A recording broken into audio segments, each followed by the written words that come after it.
નમસ્કાર, good afternoon. કેમ છો બધા? તો આજે વિડીયો શૂટ કરીએ છીએ આપણે. થોડુંક હવે સાફ થઈ ગયો, કચરો હતો એટલે. તો સવારનો વિડીયો હતો એ અપલોડ કરી દીધો છે. આવી ગયા છે અહીંયા આંબાવાળી જગ્યાએ. હવે આમાં છે ને ફરી એક વખત બોરડો આપવું પડશે. થોડુંક થઈ જાય, મજા આવી જાય આંબાની. સાથે 19-19 ને છાંટવું પડશે. પહેલું તો શું છે, રોટાવેટર ફરાવી દઈએ એક વખત. એક બે દિવસમાં વરસાદ ના આવે તો ફરાવી દઈએ રોટાવેટર, સવળું થાય. કાલે સવારના જ આવી જાય તો વાંધો ના આવે. આ બાજુ વરસાદ દેખાતો છે પણ હવે આવતો નથી. રોજે તમને વિડીયામાં હું કહું છું કે વરસાદ આવે છે પણ આવતો નથી. લગભગ 10-12 દિવસ થયા રોજ વિડીયામાં કહું છું વરસાદ આવે છે પણ નથી આવતો. આવું થાય છે. આવું છે. ડાળીઓ બધી આમ સુકાઈ તો ગઈ છે એટલે પીછી તો જશે રોટાવેટરમાં, વાંધો નહીં આવે. જો ડાળીઓ બધી સુકાઈ ગઈ છે. બાકી તો મોટી મોટી બધી છે ને ઉપાડી લીધી છે. જાડી ડાળીઓને બધા ઈંધણા બનાવીને ઉપાડી લીધા છે. આ બધું રોટાવેટરથી પેલું આમ આવી રીતે 2 વખત હાલશે. અહીંયા 3 વખત હાલશે, 2 વખત નહીં. એક આમ જશે, વળી પાછો આમ આવશે વચ્ચે, ને પછી વળી પાછું આમ જશે. 3 વખત હાલશે. પછી આવી રીતે 3 વખત હાલશે, કારણ કે 20x20નો ગેપ છે ને, એટલા માટે. ટાઈમ ભલે લાગે, વ્યવસ્થિત થોડું ખેડાવવું છે, કારણ કે પછી છે ને ખાતર નાખવામાં વાંધો ના આવે એટલા માટે. પછી તો ખાતર નાખીને પછી તો આપણે આપણું નાનકડું રોટાવેટરથી જે સાદું રોટાવેટર છે ને એનાથી પણ ખેડી લઈશું.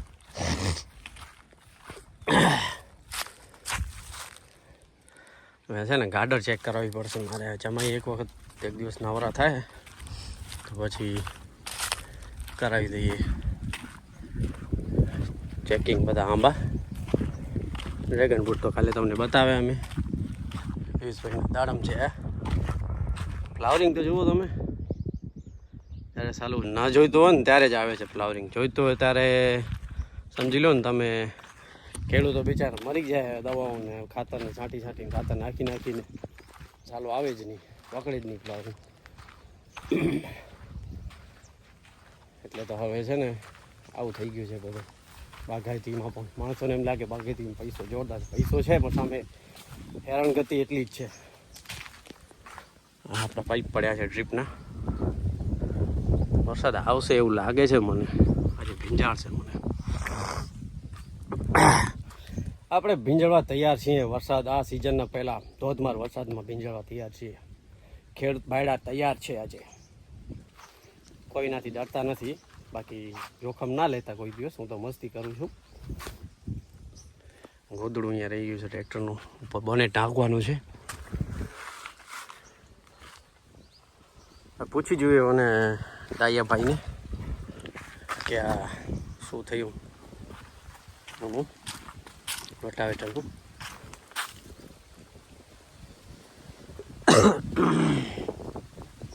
હવે છે ને લાંડુરિયાને બધા આવવા માંડી ગયા છો.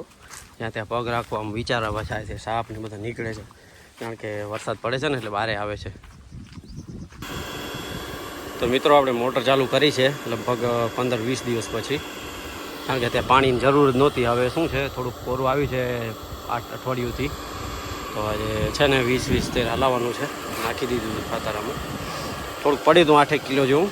આમાં નાખી દઈએ તો ગ્રોથ કરતા થાય ને. થોડુંક જરૂર છે પાણીની એની. તો 4:30 ચાલુ કરી છે. 6:30-6 વાગ્યા સુધી ચાલુ રાખશું ને પછી ખાતર હલાવશું, એટલે વાંધો ના આવે એકસાથે. હવે કમ્પ્લેટ પ્રેશર આવે છે, બધું એકદમ ઓકે થઈ ગયું છે. બધી જગ્યાએ લીકેજ પણ બંધ કરી નાખ્યું છે.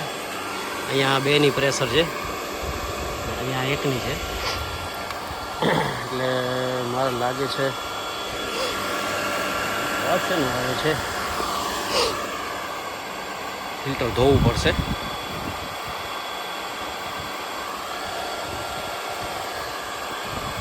ધોઈ નાખીએ ફિલ્ટર. તો ફિલ્ટર ધોવાનું ચાલુ છે આપણું.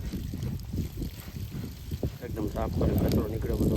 શું છે હોજમાં છે ને સેવાળ આવે છે ને ત્યાં પણ નાનું ફિલ્ટર બનાવવું છે, જાળી બનાવીને સરિયા નાખીને કચરો ના આવે એટલા માટે.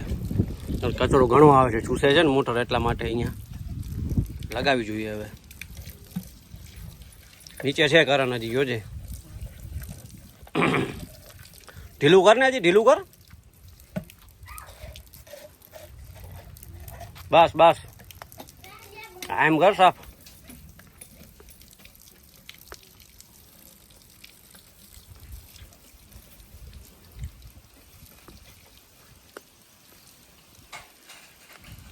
આ જો સેવાળ છે ને એના કારણે અહીંયાથી જે આ અંદરથી આવે છે ને ઉપરથી આમ આ બાજુથી ફિલ્ટર આવે પાણી હોજનું, પછી આખું ભરાય, ફિલ્ટરની અંદર જઈને પછી અહીંયા સપ્લાય થાય. એટલે અંદર કચરો નથી જવા દીધો, જો બહાર અટકી જાય છે બધો કચરો. એટલે આ બાજુ ઘણી પ્રેશર જનરેટ થાય, જે બાજુથી સપ્લાય થતું હોય ને એ બાજુ આ કાંટા ઓછી થતી હોય એટલે સમજી લો દબાણ વધુ થાય છે આ બાજુ.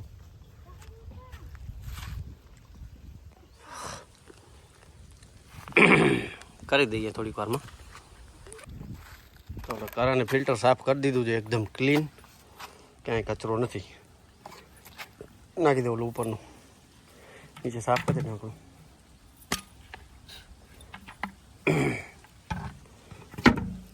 આવડે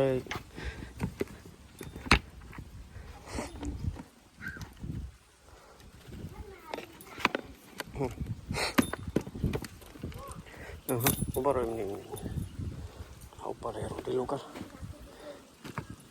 આ બાજુ ઉપર ઊંચું પાડીને આ બાજુ ઉપર. તો ચાલુ કરી દીધી છે મિત્રો, સાથે ખાતર પણ હલાવવાનું ચાલુ કરી દીધું છે. કારણ કે શું છે કે વરસાદ જેવું લાગે છે. હવે જુઓ તમે કેવું લાગે છે વરસાદ જેવું. વરસાદ આવે છે, મારે નીકળવું પડશે ઘરે હવે.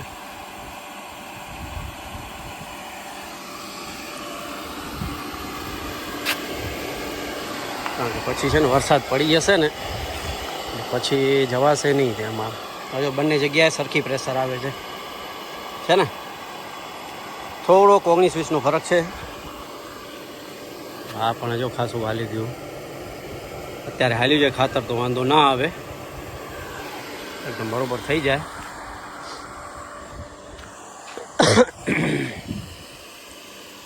ખાતર હાલ્યું જાય ને તો પછી મોટર બંધ કરી દઈએ, ઢાંકી દઈએ.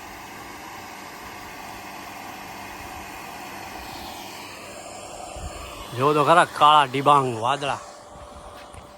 મારા બેકગ્રાઉન્ડમાં વાદળા કેવા લાગે છે કેવો? મને સરસ લાગે છે ને. વરસાદ આવશે તો એનાથી સરસ લાગશે. ઓહો અંધારું જુઓ, અંધારું. વાહ હા ભગવાન વાહ. ફગાવી દે 4-5 ઇંચ વરસાદ પડશે જ. આ બાજુ તો ઓછું છે, આમથી થઈને આવે છે. આ બાજુથી આમ આ બાજુ તો ખાલી પડી છે. જો આ બાજુ વળવા બાજુ છે કે નહીં ખબર નથી. હવે આમ ફરી ફરીને આવે છે. કેટલી ખાલી થઈ.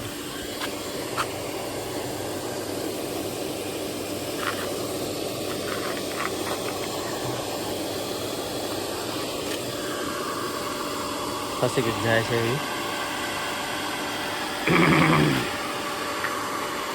આ શું વરસાદથી પહેલાં પહોંચી જાય તો પછી વરસાદ આવે ને તો અસર કરવા માંડી જાય, સમજ્યા? હું તો જો બાજુ કેવું દેખાય છે, જુઓ તો વરસાદ. આ જો ઠંડી પવન આવે, વરસાદ પડે છે વડવા બાજુ 100% આવ્યો.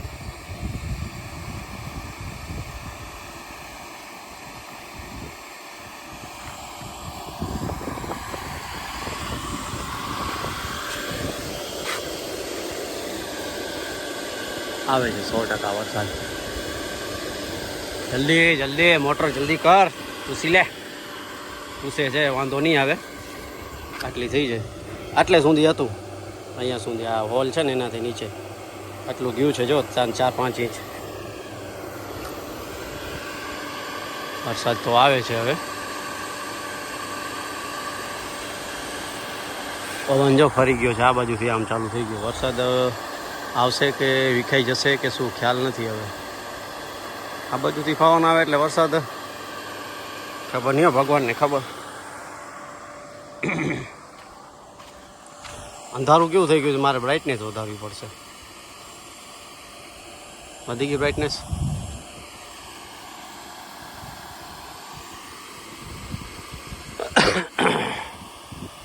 હા તો જો ઉપર વાદળા બધા એકબીજામાં ગૂંચવાય છે, જો છે ને.